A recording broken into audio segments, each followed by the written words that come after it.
Mini pizza কীভাবে বানিয়েছি, বাচ্চা থেকে বড় সবাইরাই খেতে পারবে। প্রথমে ফ্রাইং প্যান বসিয়ে তাতে একটুখানি বাটার দিয়ে পাউরুটিগুলো সেঁকে নিলাম।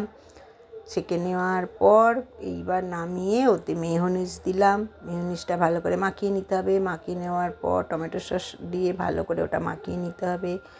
দেখুন এইভাবে বানালে বাচ্চা থেকে বড় সবাইরই ভালো লাগবে। দেখুন এবার টমেটো সসটা মাখাচ্ছি। টমেটো সসটা মাখানোর পর এবার ওতে পেঁয়াজ কুচো, ক্যাপসিকাম কুচো সাজিয়ে নিতে হবে। যদি যে বাচ্চা পেঁয়াজ খায় না, পেঁয়াজ দেওয়ার দরকার নেই।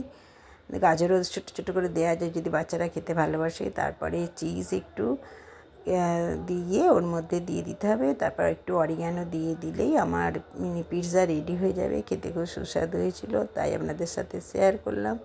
ভালো লাগলে একটু লাইক করবেন আর সাবস্ক্রাইব করবেন, ফলো করবেন যদি ভালো লাগে, আর কমেন্টও করতে পারেন। নমস্কার।